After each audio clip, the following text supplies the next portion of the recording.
Welcome back to Beards and Brews. If you haven't already, be sure to subscribe or follow no matter where you're listening. Not only does it help us out, but you'll know exactly when we have another one brewing. Gentlemen, new year, new me, explosion, Jean-Claude Van Damme-uary. Are you guys ready? I don't know if I'm actually ready for this. We should try something else. Well, too bad. You're getting double teamed. Oh, that's right, because I'm fucking ready. And I want to tell you, fellas, watching a film that barely stars Mickey Rourke has Jean-Claude Can't Give a Damn and Dennis Rodman's Naval all as your leading actors. I mean, come on. Like, I remember this movie existing from back in the day. You know, this came out in 1997. That's like core going to the video store and picking up something trash time for me. I never saw it until this weekend. And man, I'm glad I didn't watch this in 1997 because it sucks. Yeah, man, it was a lot rougher than I thought it was going to be. Like, most of us love shitty action movies. But the thing is, this one has like this weird pedigree of just like pelting you with everything they could possibly think of and still somehow coming out the other end completely dirty. This is Jean-Claude Van Damme and Dennis Rodman, peak Dennis Rodman, by the way, in a schlocky action thriller kind of thing. I thought that this would be like the most Beards and Brews movie that we haven't talked about yet. And man, if it is, I am sorry to our audience. Peak, as you said, Rodman. This is when he was NWO for life, banging Carmen Electra, and doing such films as, notably, this one. And I just want to say, the amount of time that we spend with Dennis Rodman, he is either dressed as like proto-cyberpunk or a detective. I mean, to be fair, that's what like an edgy guy looked like in 1997, right? You know, you got the color, like the neon green hair with stripes running through it. You got like multiple lip piercings, tattoos. Now today, this is just your barista. But in 1997, this was a wild guy. I know Kung Fu. Man, it's so not clever. No. Amongst every other thing in this movie, which is just like void of any kind of extra thought. But it doesn't help his case that Jean-Claude Van Damme has negative amounts of charisma. So, like, okay, Dennis Rodman will throw out a line like that, which is clearly referencing himself in this movie. Fine. Yeah. Jean-Claude Van Damme will just stand there and just dry like paint. Oh, yeah. Yeah. And for a movie that is objectively not anything at all about basketball, man, there's a lot of basketball references in this. Just like full-on, straight-faced basketball references. Is it wrong that after a while I relented? It's like after a while I got the chuckles because goddamn. After a while I think I was just worn down. I was like, all right, I think it's time for another Rodman joke. Boom. No, Eric, I gotta agree with you there because once they turn into a basketball, it's like they just handed the reins to Rodman because, like you said, Jean-Claude, and that's why I call him Jean-Claude Can't Give a Damn, he just stops acting. It's like dead halt. You get the opening scene and he's doing, you know, his Jean-Claude mannerisms. He's got his, you know, the muscles from Brussels shit going on. And then suddenly, after he goes to the island and he gets to do his stretching, he comes back and he's just checked the fuck out. It's one of those moments to where Dennis Rodman is, at the same time, the best and the worst part of the film, because if he's not on the screen, you're wondering where he's at. But at the same time, when he's on the screen, you want him to go away. Isn't that wild, though? We discussed it a little bit before the show because we're just so flabbergasted by it, but like, how is Dennis Rodman the best actor in this whole movie? This entire thing. It makes Mickey Rourke is in this. Sense. Mickey Rourke is sometimes in this movie, and Dennis Rodman is the best guy here. Like, I just don't understand. Like, he's giving the bare minimum with everything. Every line is either a basketball joke, a reference to himself or his like sexuality or his escapades or whatever at the time, or it's just him literally just like right in the camera lens staring at Jean-Claude Van Damme. I don't understand it. Okay, Rodman is giving the bare minimum, and the bare minimum for someone who is not an actor, but that's still higher than what Jean-Claude Van Damme is giving, who is an actor and is still like a dead fish. Oh, brother, this guy stinks! Aye. All right. So Jean-Claude normally has like a cool kick, something neat, you know what I'm saying? Right. Some trademark of his. He gives us none of that. Instead, we get Dennis Rodman shooting a full-grown adult human being like a basketball into a crawl space. Yeah. Best offense is good defense. Oh man, I don't know how many times I just had to just like take a minute with this movie, and that was certainly one of them. And like he tucked that child into like a crevice later on in the movie. We'll talk about that. That was just like, what the fuck? Yeah, definitely knew that there was gonna be some threat to that child once he just like hit him. And then there really wasn't. That's like Chekhov's hidey hole that did not get used. Well, let's get it started. So we pick up in this prologue, and it's very Bondian. You know, a lot of action, a lot of stuff going on, but I feel like there's zero context. We have Jean-Claude Gosh Darn. He's just like running around this poor favela, crashing through every fucking house he can find. He's driving that like flat loader from Aliens or something. Just like instead of going around LV2 whatever, he's just mowing through people's front doors. That is Elon Musk's cyber tow truck, sir. Oh my gosh. We do get like an exposition dump, but none of it means anything. There's no nuance at all. It's just like, yeah, Jack Quinn, his classification's red.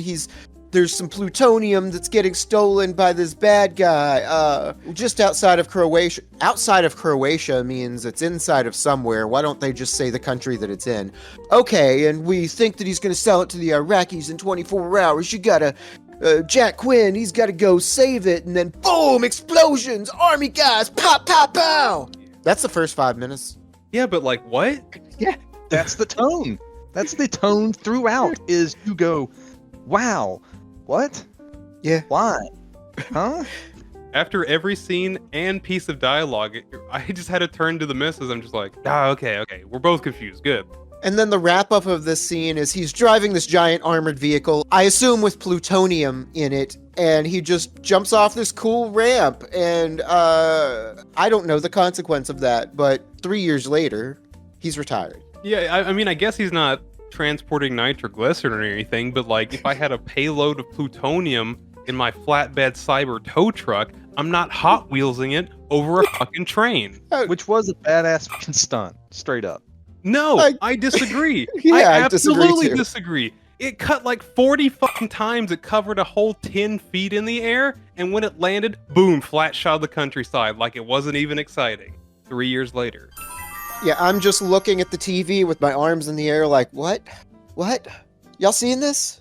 That's another thing we're going to have to get into. We have action set pieces that do in fact action. We have stuntmen doing incredible stunts. We have amazing pyro. The problem is the way it's framed and the way it's shot continuously take you out of the action and put you instead into a mindset of focusing on both the Belgian angles and the fucking transitions. What the fuck is going on? That's the Brussels bend. I don't know. He must have watched like Star Wars and just saw those fucking swipes. Right? I mean, how many times can you have a guitar go wow, wow, wow and show the same clip 3 times? Because this movie does it. It's almost like it's anti-coverage. You know, some movies, they shoot a little too much and they include a little too much. Like this movie shoots exactly what it needs, but they edit it with a blender. Yeah, anything that you actually want to see seems to, like you mentioned the pyro, but to me, if there is good pyro going on, so often it is covered up with bad CG. That's fair. It's almost a 50-50. You'll get an amazing explosion, and then it will cut to Jean-Claude Van Damme with fake fire behind him, leaping at the screen, looking like something from Shark Boy and Lava Girl, and it hurts your soul. But then there's some product placement in there too, so there's value there. Fuck, dude, the product placement is the only thing that had any foreshadowing. It's like people only do things because they get paid. At the very beginning, for whatever reason, Jean-Claude Van Damme just trips on a bunch of Coke cans. Mm. Okay, it seems very overt, and you're like, okay, cool, it's got a little bit of product placement. They need to produce their movie, why not? Sure. And then the end. And I'm just We'll going to get put to like it. a little placeholder. Yeah, a little placeholder there. Doot, Coke. Yeah. Also, the number of times that they zoom into shoes that are actively branded. Everything is just unnuanced. Yeah. If No that's nuance. ever a word. Yeah, there's just nothing more than just like the stock everything. Like this movie has to have these particular things in it, and it just shows you those things. Yeah. So that means you just get these random close-ups of not only like the brand deals, which is great for them. Hey, congratulations. Yeah. But you also get fucking terrible geography. You never know where you are. You never know where anyone else is, and sometimes you don't know how they got there. Yeah, well, that's just like your opinion, man. Yeah, I've got some questions, especially in that last scene. Some real fucking questions, I'll be honest with you. We talking about the Coliseum / rodeo showdown? Yeah, I'm definitely talking about that. We'll get to it. I'm not there yet, but we'll get to it. Man, that whole thing just looked like a fucking shitty Quake map. Dude, Yeah, like a shitty Twisted Metal map, like PlayStation. this is supposed to be the fucking Roman Coliseum. I'm supposed to Right. believe that fucking Mexico adjacent goddamn every Sunday we run 6 bulls through this bitch rodeo stadium that would fit maybe 300 people max is supposed to be the fucking Coliseum. I question that. Is it supposed to be like the Roman Colosseum? Like the outward shots don't really look like it, but when you're inside, you're like, this is the Roman Colosseum. All I have to say about all this stuff is that the movie actively tries to just shoo me away from questions like that. Oh, did I just see something out of place like that? Don't worry about it. The movie's trucking along into something even more stupid. One of our lines that we say a lot when we get into movies like this is, movies got a movie. Well, it doesn't always have to, and we get to that here. Like, sometimes the movie just shrugs and gives us a whole bunch of shit. Dude. So yeah, like after the prologue, we find out the good old, I don't know, CIA I don't know, he's some kind of high-ranking horseshit best of the best. You know how it goes. He's retired. He's got a wife, a big bundle of joy on the way, plutonic family. He's trying to live the quiet life. Oh, but they drag him right back in. They sure do. You'd think this place would have like some kind of security or something. He's got a palatial mansion in the south of France, and a guy just like sneaks up on him. Dude, he sneaks up on the movie. Yes, next to his fucking pool. Sneaky, sneaky, sir. And he has the same cadence as like Phil Hartman from Jingle All the Way. And he's Yeah. just like, Jean-Claude, yeah, look at you. And I was just like, what the fuck is going on? Because he's in the movie for all of 3 goddamn seconds. And then he's dead. And not only that, like the movie went out of its way to immediately not show you him. Entire conversations happen between this man and Jean-Claude Van Damme, and there is no shot of him talking. It's just literally like a whole 3 minutes. I'm looking at Jean-Claude Van Damme while he's getting talked to.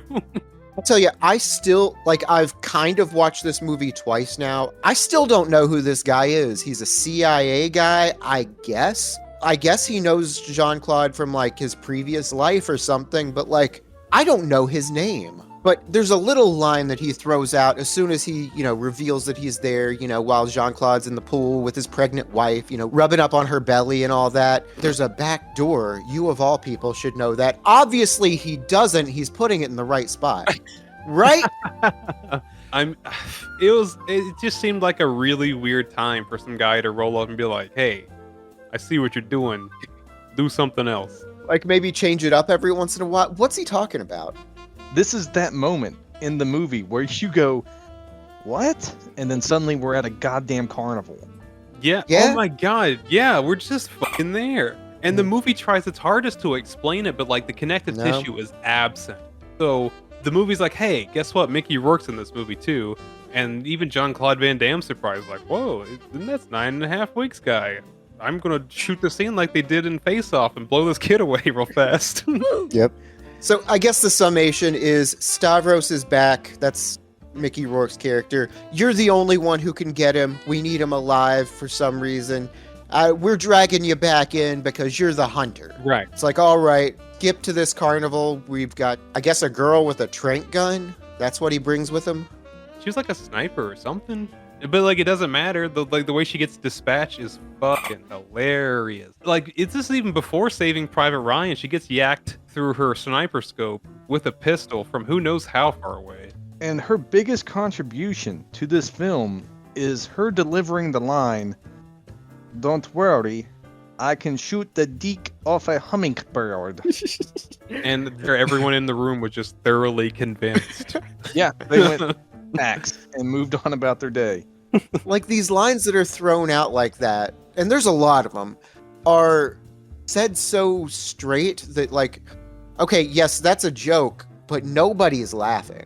I'm pretty easy to pleasy when it comes to dumbass jokes in movies like this. I love a dumb pun. I'll give it a giggle. Why not? Sure. I have Jean-Claude Van Damme throwing out jokes and punchlines in the same fucking breath, and I couldn't take it. You know what goes up? It comes down. And you're like, what? Is that a joke? Yeah. Is that just gravity? He rolls up to Dennis Rodman. Is like, "Who does your hair, Siegfried Roy?" Siegfried Roy, and then he just turns around, walks off saucily.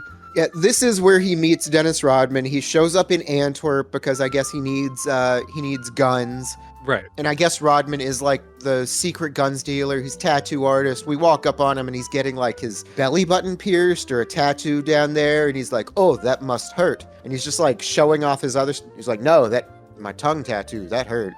He's sitting there getting the fucking Godsmack sun around his belly button. Yeah. For real. I'm doing the best I ever did. Yeah, so there's a little bit of like tension here between them. There's mostly a bunch of like 90s references of Jean-Claude Van Damme insinuating that Rodman's gay or something. Now that you said that, I kind of wish that Jean-Claude Van Damme's character was just overtly homophobic, just for no fucking reason. Like, I know it's awful, but like, I just needed something. Why not just be an ass? The thing from this scene that was my carry away was just this overt basketball reference that you probably don't get unless you're an actual basketball fan. But Jean-Claude Van Damme's just like, "Oh, this is Santa's workshop. What are you doing? Christmas shopping with the bad boys?" or something like that. And he's like, "No, I don't play with the bad boys anymore." Uh-huh. That is a reference to the Bad Boys Pistons team of the 80s with which Dennis Rodman won 2 NBA championships with. Then Jean-Claude should have referenced the repeat. And that's the movie. Ooh. I understood that reference. We'll press on. But that meeting is just like right before the carnival scene. And now that we're back into it, Mickey Rourke is there for like an exchange. And of course, I think there's context. Like, I think they explain it, but it's just like everything is word salad up to this point. I'm glad you're on the same page because I don't know. Yeah, just shrug, wiggly hand gesture, whatever you got. Mickey Rourke's there for an exchange, and the exchange happens to be for a child. And my immediate assumption was just like, okay, that's his kid. Even though he's a bad guy, maybe the movie's being clever without me knowing he's a bad guy doing bad things for a good cause. A la Sandman. All right, there's a little bit of depth here. Nope. Brady, you've seen this movie multiple times, right? Can you fill us in a little bit on what's going on right here, what the exchange is all about? This isn't his kid, right?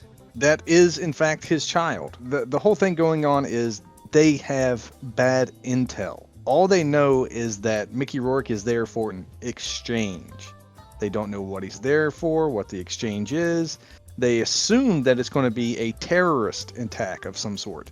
When in reality, the guys with the masks that she scattered around the carnival, they're just his personal security. Because he was just taking a day to go and try to spend it, I guess, as a warlord or whatever the fuck he's supposed to be is, one would, at the carnival with your child. So the mother brings him, hidden in a trench coat like some sort of fucking nesting doll, and then unveils him to Jean-Claude Van Damme, who, like the rest of the audience, has heard nothing about this up till this point. Yeah. And you are shown a child, and even Jean-Claude goes, "It could be a bomb, it could be guns, it could be anything." And then it's a kid, and he's like, "What the fuck?" Is that what's going on? Yes, even Jean-Claude is confused. He gets confused. That's why he doesn't take the shot. I know the mom gets shot at some point. The kid, I don't remember a resolution there, but here in a little bit, Mickey Rourke is talking about how, he was 6 years old. He used to love riding his pony and stuff like that. Did this kid get got? Yeah, he did, unfortunately. And in fact, now that I've learned that like this whole thing is because of bad intel, like it just makes Jean-Claude Van Damme look even fucking worse. Yeah. Like everything was botched from the ground up, and like this guy was just trying to spend a day with his kid. And not only did he die, but the poor guy running the cotton candy machine got. The hot dog man will never recover. The thing that I thought was funny was there is a giant shootout. Like people got Uzis, there's like submachine guns, people are throwing grenades. Meanwhile, the rides are still operating. Like no one's like, all right, hey, get off. We gotta evacuate or something.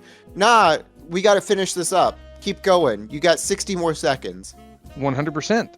We could be focusing on any of the super cool rides, but instead we get the ride that's just a big slide with sacks as the highlight.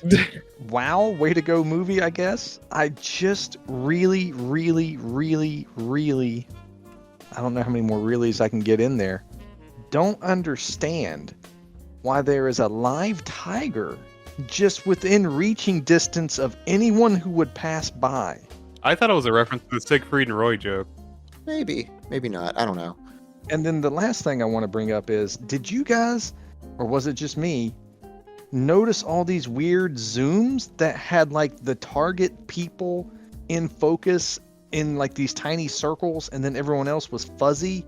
I didn't understand that. Yeah, it was a rack pull, but none of it worked. Okay. So that's when you like do like a quick focus pull from like background and foreground elements, and it just wasn't set up well, like each and every time. It looked horrible, and they kept doing it. Not only that, they got Mickey Rourke on one of those rides, hanging on for his dear life, and shooting across dozens of people. The big takeaway for me from this carnival scene was they kept showing like the advertisements surrounding, or whatever you want to call it, the mascots for some kind of a sausage ride. And I don't know what kind of a ride you have with sausages. Daddy, would you like some sausage? Daddy, would you like some sausages? It was probably a ride, and they didn't do it because it's the worst. All right, so when this chaos ensues, we get to the next location, which happens to be a hospital, and there's a shootout there. None of this matters except there's a grenade explosion, and this is the transition between the first half of the movie and the second half of the movie, because after this, we get to the colony. Yeah, look, we're barely even going to talk about the colony part of this movie. I would rather talk a little bit about the whole hospital scene and how it's very soft-boiled. You gonna soft-boil some babies? No, it's literally just almost shot-for-shot rip-off of John Woo's Hard Boiled. Just done worse at every facet. They had like a dead dude propping open an elevator just so Jean-Claude could later just toss a grenade in there. Yep, that happens. It paid off, sure. I totally understand. Did it pay off? Did it? Because we end up in the colony. Shit, I tried my hardest. So the colony section of this film is like 15 minutes, and that is 15 minutes too long because all we get is a little bit of exposition for something that could be really cool and unfortunately is not. It's this island of the world's most dangerous men, retired CIA and like organizational like crime leaders or whatever. They're too dangerous to be on the streets, but I guess they just want out or have been forced out. They can't leave. Everyone has to check in like every day or every few hours or something like that. The only thing worth mentioning is that there is a scene that tries to pull off tension, and it's just Jean-Claude Van Damme sticking his thumb on a screen. I guess. So you say that's where you got your tension? This is where I got my tension, okay? I'm watching this for 20 fucking minutes of nothing. 20 minutes of like a fucking LAN party and him holding his breath while a cigarette burnt, okay? 20 minutes of that much nothing. And I'm like, hang on, I'm gonna pause it because I gotta be, I gotta be close to the end. This is 36 minutes into the entire film. Yeah. 20 minutes of nothing, 36 minutes in. That's where my tension came from. I went, what the fuck? The worst thing about it is not only like its existence, but the fact that it could have been solved by him just leaving. And then like all the good people are chasing him. They could have this like conflict of interest. That would have been much more exciting. Instead, we just have him fucking Shawshank Redemptioning his own ass via helicopter. Like, this should have been the movie. Like, as much as this sucks, this is the most interesting part of the movie to me, and they just like spend it fucking around, like giving like his little training montage scenes while he's, I don't know, weightlifting with a bathtub. You're right. There's more to talk about than I thought. In fact, Jean-Claude Van Damme fucks a tub. Yeah. By the way, this tub, like, it's weird. This is a weird thing. Right around the corner from my apartment, there is a business that sells like bathtubs and like kitchen things like that. And in their very front window, they have that exact tub. I just want to point it out because that's weird. Dude, you should just roll up in there and just fuck the living daylights out of it. Just tell them you're training real hard. You think it's single? Oh, it's a double wide. Oh.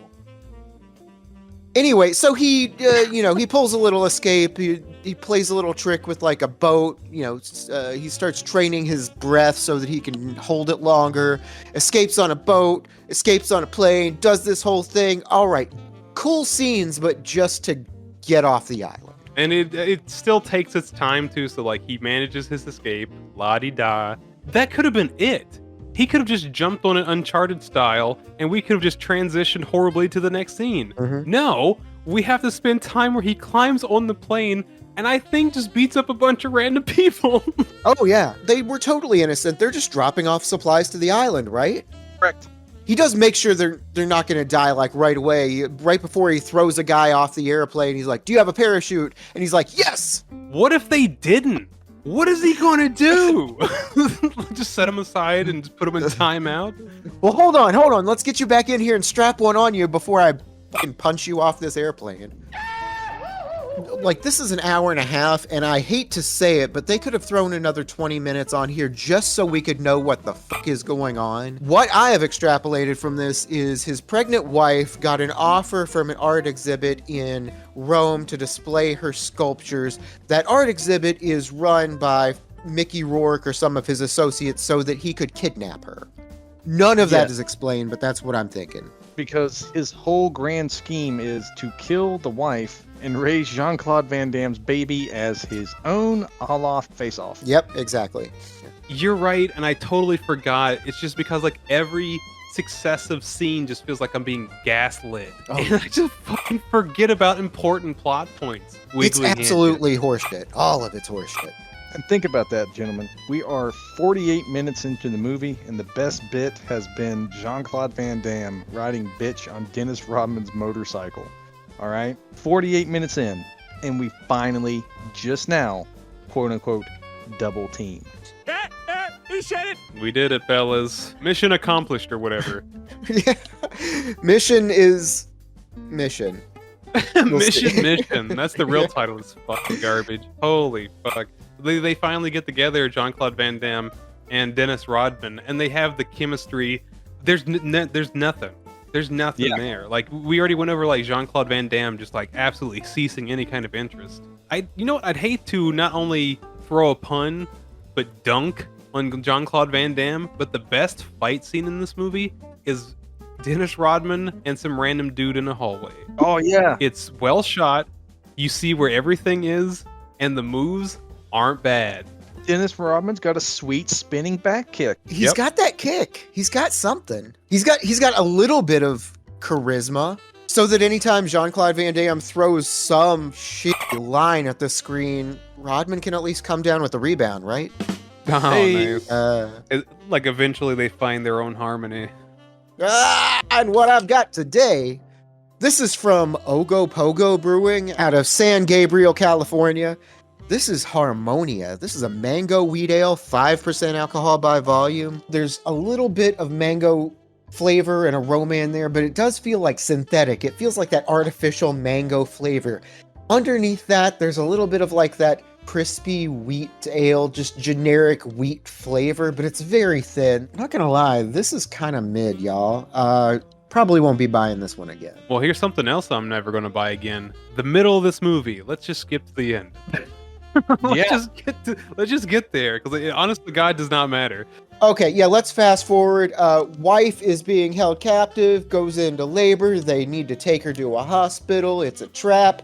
Dennis Rodman's got some brothers, which are cyber monks that live in the city of Rome under the city. And they're like, hey, we could show you a tunnel to get to the appropriate hospital. Follow us. Man, I totally love the idea of marrying old and new, having some like monks have some techno castle or whatever where they do some business behind the scenes is kind of a cool idea, you know?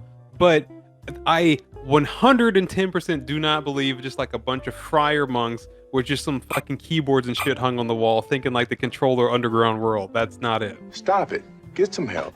There's even a scene where like they're trying to like get into the database of like prescriptions so they can see what hospital it is, and there's a porn pop-up and it's like, ooh, sorry, the internet. Jean-Claude Van Damme was like, what was that? The monk replied, oh, a joke. But nobody is laughing because we are monks. Yeah. If you think about it, this movie has so many like excess sets. It's like that was pulled from Johnny Mnemonic. Everything that had to do with Rodman early on. Oh, was yeah. Demolition Man. You know, like they're just using leftover bits from all over the place. Like it's just a hodgepodge of shit. That's probably true. And I'm all for saving a buck when you can, but there is no shot that that's the Coliseum. No shot that's the real place. They cheaped out right there at the very end. Like, I'm not sure if it's supposed to be. Like, they never say, like, the Coliseum. It could just be, like, a Coliseum. Maybe it's on the outskirts of Rome. It's not, like, downtown, but you got, like, I don't know. Maybe it's, like, the Taze Valley Coliseum. Okay, we're not going to have WrestleMania over there at fucking Fall Brawl. You know what I'm saying? You go all the way or you don't do it. This was just discount fucking rip-off Coliseum. And it doesn't even look like Coliseum. It's 100% rodeo. As soon as you look at it, you don't think gladiators, you think horses and bulls. Well, there you have it. The movie has officially stopped trying to convince you of its own reality. It just gave up. Like, think back of all the other times the movie tries to put some shitty CGI over something to cover something, or try to like get through an entire bit of dialogue with just close-ups because everything else is worthless. This is where the movie stops dead and just like, nah. But we do still get like a whole lot of those shitty lines thrown at us, like, but they're trying to get in and he's like throwing a skull from the catacombs up there to like loosen the grate, and it's like, oops, airball. Oh, but luckily, you know, he comes prepared. He's got his lucky coin and his lucky detonator and his lucky plastic explosive. Oh, yes. That's a line. It's not funny, but it's a line. I was still discussing with the wife Jean-Claude Van Damme's disguise, where he was dressed as SLC Punk for whatever reason. Fucking Rasta Van Damme. Oh my god. Yeah. But the thing is, like, this is the kind of guy who is so recognizable, even if he weren't famous. So it's literally just like Jean-Claude Van Damme with glasses and a hat. Yes. Like, why even bother when you've got like 6'10" Dennis Rodman, he's still got green hair, he's still got like all the piercings and everything. And need I remind you, he is 6'10" tall, walking around the streets of Rome, dressed like a sleuth. It worked for the Raphael. It could work for him. Damn! If it works for two kids in a trench coat, it'll work for Dennis Rodman. That's what he looks like. And he's still wearing this, just sneaking through the hospital or whatever. Wife has the baby gets taken away and is like, all right, shoot the wife, shoot the nurse saves the day or something. Now we're in this final showdown with a bunch of goons. We got Mickey Rourke, who set up this landmine situation. What are we doing here? Jean-Claude Van Damme was a little shook. I get that he's more of a street fighter. That's foreshadowing. Well, I mean, Mickey knew that he couldn't use a rifle because he's such a hard target. And he knew he had to take him one-on-one because double T. I don't know. Man, at this point, I realized Mickey Rourke had no fucking clue what movie he was in. He decides to take his shirt off and just start monologuing about something. I'm not particularly sure. So what has happened is there's the Coliseum floor, and he has hid landmines under it and placed a cross next to each of these landmines so that he knows where they are. Don't step on the landmines. We're going to do a one-on-one, except it's not really one-on-one because I got goons and a sniper, so like you're kind of fucked, right? So there's this whole fight scene to be had. Ripped Rourke is there, and the best part this entire film is Jean-Claude Van Damme running into the arena, Mickey Rourke Mortal Kombat leg sweeping him, and Jean-Claude hitting the ground and sliding for 20 plus feet on his face, completely stationary. And I went, what the fuck is that? And I watched it again. Man, if they would have leaned into this kind of shit, this movie would have been 10 on 10. The problem is, it's goofy as shit, but it's trying to take itself so fucking serious. Yeah. I don't even know if the movie takes itself seriously. I think the movie is just trying to get itself over with. You mentioned like this landmine thing and he had these crosses everywhere. So he could figure out where he'd put them. Jean-Claude can see them too. I mean, they're not invisible. And at some point, we've got the tension of like everyone steps on a landmine at one point, but stepping on it is cool. We find that out. Stepping on it is fine. It's letting it go is the bad thing. So if you step on it, you've got to like, I don't know, screw something back in or something. Dennis Rodman does that when he shows us his brand new Nikes. I think I had those shoes in like 7th grade too. Anyway, so Rodman pulls it off. Jean-Claude pulls it off. You don't think Mickey Rourke has enough time to pull it off? It's because Mickey Rourke realized this movie is already at an hour and a half, and that's far more than enough. That's too many minutes. So you remember that question that I had earlier? Okay, Dennis Rodman hides the baby. Like the idea was Jean-Claude Van Damme, you're in this Coliseum, we're gonna fight, but also your baby's here and we're gonna unleash. You remember that tiger from before? We brought that fucking tiger in here. Yo. And he's gonna eat your fucking baby. But also I wanna keep your baby and raise him as my own. What are we doing here? Mickey Rourke commits seppuku with a landmine. I guess. Yes. But my question was, once Rodman puts that baby in his little hidey hole, where does he get this fucking dirt bike from? Because he rides that in like he's a on a stallion or something. Right, saves the day or something.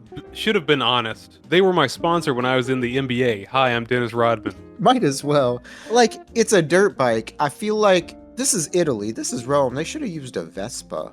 Faggio. Mm-hmm. Right. It could have just been the classic, like, baby blue Vespa, and then Jean-Claude Van Damme could have had made another homophobic slur at him. Absolutely. That's his thing.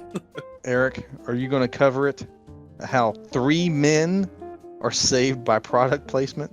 Oh, man, it's another thing I just completely forgot because I've been gaslit by everything else in this movie and just distracted like a cat with a laser pointer. 3 men and a baby. Ooh. 3 men correct. and a Coke machine.